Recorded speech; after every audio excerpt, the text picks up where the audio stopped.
Dia tersenyum padaku, sebuah senyum lega karena dia merasa suaminya telah kembali.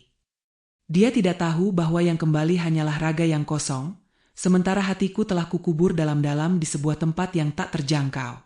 Apa sebenarnya yang terjadi? Maka mari kita dengarkan ceritanya dari awal.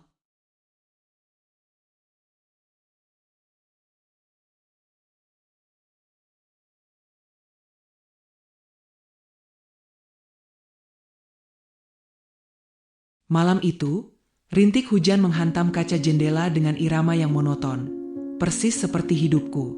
Aku duduk di meja makan, memandang punggung Maya yang sibuk mencuci piring. Suara denting sendok dan gemericik air adalah satu-satunya musik di rumah ini. Sudah bertahun-tahun kami seperti ini, bukan bertengkar, tapi hanya kehilangan kata-kata. Kopi? Tanyanya tanpa menoleh. Boleh, jawabku singkat. Aku tahu Maya adalah wanita baik. Sangat baik. Dia adalah definisi kesetiaan yang seharusnya aku syukuri. Namun, di dalam dadaku, ada kekosongan yang entah sejak kapan mulai menganga. Cinta kami tidak mati, dia hanya membeku menjadi sebuah rutinitas yang menyesakkan. Hingga pagi itu, di sebuah kafe yang sesak oleh aroma kopi dan orang-orang yang terburu-buru, aku bertemu dengannya. Elena. Dia tidak melakukan sesuatu yang luar biasa. Dia hanya duduk di sudut, bergelut dengan buku sketsanya. Namun, saat mata kami bertemu untuk pertama kalinya, ada sesuatu yang bergetar hebat di balik rusuku. Sebuah frekuensi yang sudah lama hilang, tiba-tiba memancar kembali. Kami berbicara. Awalnya hanya tentang cuaca, lalu tentang mimpi-mimpi yang terkubur, hingga tanpa sadar, 2 jam berlalu seperti 2 menit. Untuk pertama kalinya dalam sekian lama, aku tidak perlu berpura-pura tersenyum. Bersama Elena, aku tidak merasa sedang menjalankan tugas. Aku merasa sedang hidup. Sore itu, aku pulang ke rumah dengan perasaan berdosa yang mulai merayap.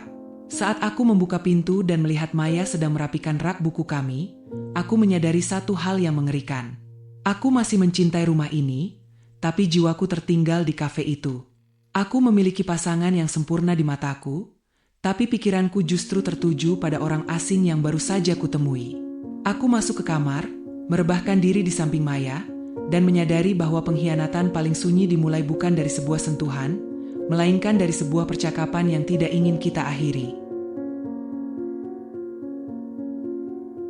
Duniaku kini terbelah menjadi 2. Ada dunia yang terang benderang bersama Maya, dan dunia remang-remang yang penuh rahasia bersama Elena. Aku mulai menjalani hidup seperti seorang aktor. Fasih menghafal naskah, suami idaman, di rumah.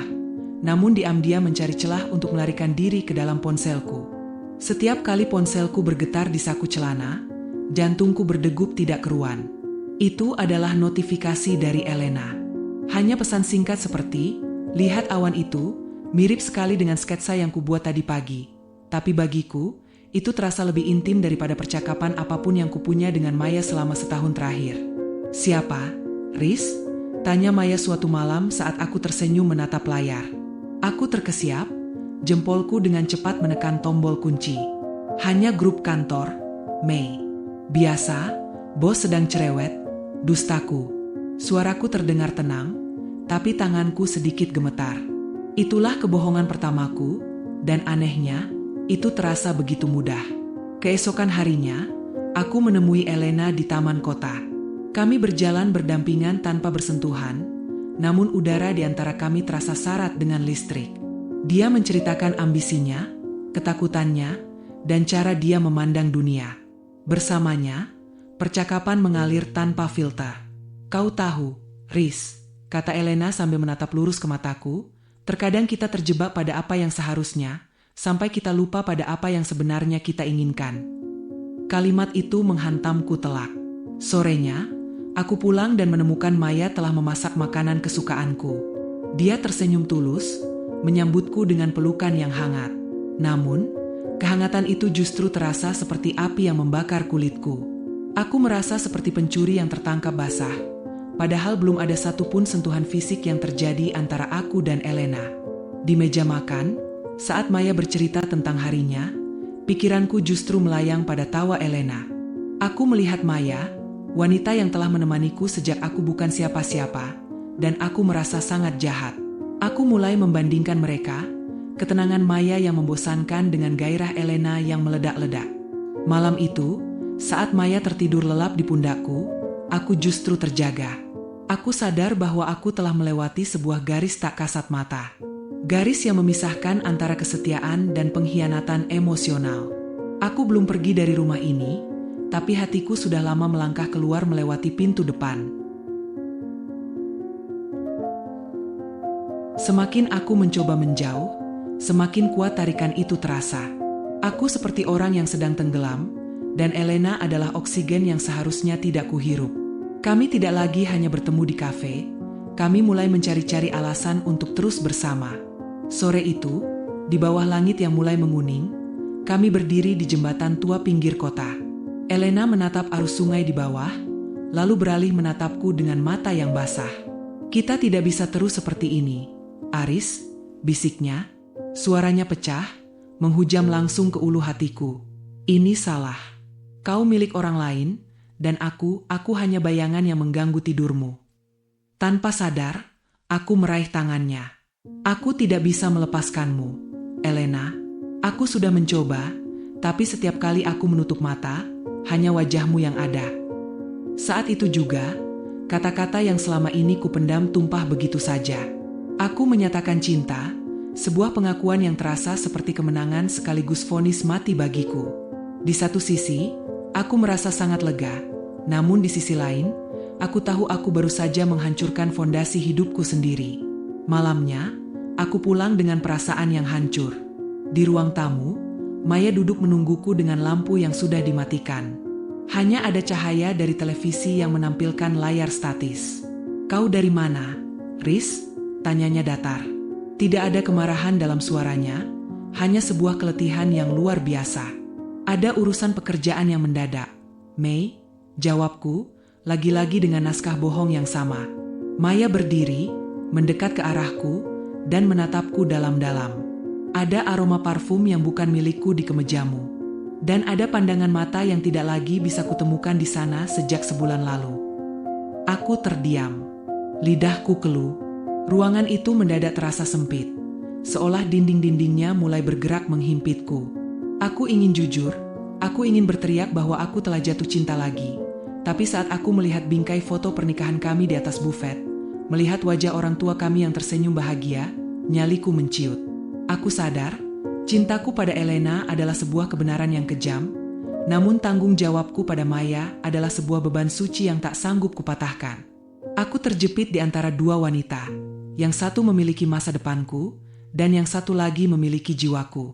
Malam itu, untuk pertama kalinya, kami tidur saling memunggungi. Jarak antara kami hanya beberapa sentimeter di atas kasur yang sama. Namun rasanya seperti ada jurang ribuan kilometer yang memisahkan kami. Aku menangis dalam diam, meratapi kenyataan bahwa aku mencintai seseorang yang tidak bisa kumiliki, tanpa berani meninggalkan seseorang yang tidak lagi kucintai. Berikut adalah narasi untuk bab 4. Di bab ini, suasana menjadi lebih berat karena tokoh utama menyadari bahwa kenyamanan dan sejarah bisa menjadi penjara yang paling sulit untuk didobrak. Bab 4, Penjara Kenyamanan. Hari-hari berikutnya terasa seperti berjalan di atas hamparan pecahan kaca. Aku mencoba menjauh dari Elena, memutus semua akses, dan berusaha menjadi suami yang baik kembali. Aku membawakan Maya bunga, mengajaknya makan malam, dan mencoba tertawa pada lelucon-lelucon lamanya. Namun, semuanya terasa seperti sandiwara yang buruk. Setiap kali aku memeluk Maya, tanganku terasa asing. Setiap kali aku mencium keningnya, aku merasa seperti pengkhianat yang sedang menaburkan garam di atas luka yang belum terbuka. "Kau tampak lelah, Riz. Apa perlu kita liburan?" tanya Maya suatu pagi. Tatapannya penuh kasih. Tipe tatapan yang membuatmu merasa menjadi manusia paling rendah di bumi jika kau berkhianat. Aku hanya mengangguk lemah. Itulah penjara yang sebenarnya, bukan kebencian, melainkan kebaikan. Jika saja Maya itu jahat, jika saja dia berselingkuh atau memperlakukanku dengan buruk, mungkin akan lebih mudah bagiku untuk pergi. Tapi dia terlalu sempurna dalam perannya, dan itu membuatku terkunci dalam rasa bersalah yang tak berujung. Pernah suatu malam, aku sudah mengemas pakaianku ke dalam tas kecil saat Maya sedang tidur. Aku berdiri di depan pintu kamar, siap untuk pergi mengejar Elena, mengejar kebahagiaan yang selama ini kurindukan. Namun, langkahku terhenti saat melihat foto keluarga di ruang tengah. Aku melihat wajah ibuku yang sangat menyayangi Maya. Aku melihat kenangan tentang bagaimana kami membangun rumah ini dari nol, dari lantai semen hingga menjadi hunian yang hangat. Jika aku pergi, aku tidak hanya meninggalkan Maya. Aku menghancurkan seluruh struktur dunia yang telah kubangun selama 10 tahun. Aku terduduk di lantai dingin, melepaskan tas itu. Aku menangis, bukan karena rindu pada Elena, tapi karena aku menyadari bahwa aku adalah tawanan dari hidupku sendiri. Aku mencintai Elena dengan cara yang tidak akan pernah bisa dimengerti oleh siapapun. Tapi aku terikat pada Maya oleh ribuan benang sejarah, janji, dan ekspektasi sosial. Aku kembali ke tempat tidur, menyelinap di bawah selimut, dan membiarkan Maya memelukku dalam tidurnya. Aku ada di sana secara fisik, tapi jiwaku sedang berteriak di sebuah tempat yang jauh, memanggil nama yang tidak boleh kuucapkan lagi. Aku sadar, terkadang kita tidak memilih untuk tinggal karena cinta, tapi karena kita terlalu takut untuk melihat kehancuran yang akan kita tinggalkan jika kita melangkah keluar.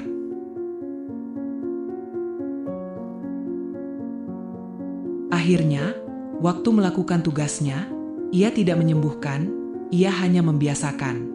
Aku telah menghapus nomor Elena, memblokir setiap jalan yang bisa membawaku kembali padanya. Aku memilih untuk tetap tinggal di rumah ini, di samping Maya, dan di dalam kehidupan yang telah disetujui oleh dunia. Pagi ini, aku duduk di teras sambil menyesap kopi yang dibuatkan Maya. Dia tersenyum padaku, sebuah senyum lega karena dia merasa suaminya telah kembali. Dia tidak tahu bahwa yang kembali hanyalah raga yang kosong, sementara hatiku telah kukubur dalam-dalam di sebuah tempat yang tak terjangkau. Beberapa bulan kemudian, aku secara tidak sengaja melihat Elena dari kejauhan di sebuah persimpangan jalan. Dia tampak baik-baik saja. Dia tertawa bersama seseorang yang baru, seseorang yang bisa menggandeng tangannya di depan umum tanpa rasa takut atau bersalah. Ada rasa sakit yang menusuk, tapi diikuti oleh kelegaan yang aneh. Aku mencintainya, dan karena itulah aku membiarkannya pergi dari hidupku yang rumit ini. Aku kembali ke rumah. Di sana, Maya sedang sibuk menyiapkan makan malam. Bau masakan memenuhi ruangan, hangat dan akrab. Aku memeluknya dari belakang, dan dia bersandar pada dadaku. "Aku mencintaimu, Riz," bisiknya. Aku terdiam sejenak. Kalimat itu seharusnya terasa manis. Tapi bagiku, itu terdengar seperti lonceng yang menandai akhir dari kebebasanku. "Aku juga," jawabku lirih. Aku tidak berbohong, aku memang mencintainya dengan sisa-sisa rasa yang kupunya, tapi itu bukan cinta yang membuatku ingin menari di bawah hujan. Itu adalah cinta yang lahir dari rasa syukur dan tanggung jawab. Hidup terus berjalan. Kami akan menua bersama, mungkin akan memiliki anak, dan orang-orang akan melihat kami sebagai pasangan teladan yang berhasil melewati badai. Tak seorang pun akan tahu bahwa di setiap malam yang sunyi, sebelum aku memejamkan mata, aku masih membayangkan sketsa-sketsa yang dibuat Elena. Aku menyadari bahwa tidak semua cerita cinta berakhir dengan penyatuan. Ada cinta yang ditakdirkan hanya untuk menjadi pelajaran, dan ada kesetiaan yang harus dibayar dengan mengorbankan kebahagiaan pribadi. Aku telah melakukan hal yang benar menurut norma, namun aku akan membawa rahasia ini sampai ke liang lahat, bahwa terkadang kemenangan moral adalah jenis kekalahan yang paling menyakitkan bagi hati. Aku menarik napas dalam, mematikan lampu ruang tamu, dan melangkah ke kamar. Di dunia ini, aku adalah suami yang setia. Di dunia lain, aku masih sedang berjalan di jembatan tua itu, menggenggam tangan wanita yang tidak pernah bisa kujadikan nyata.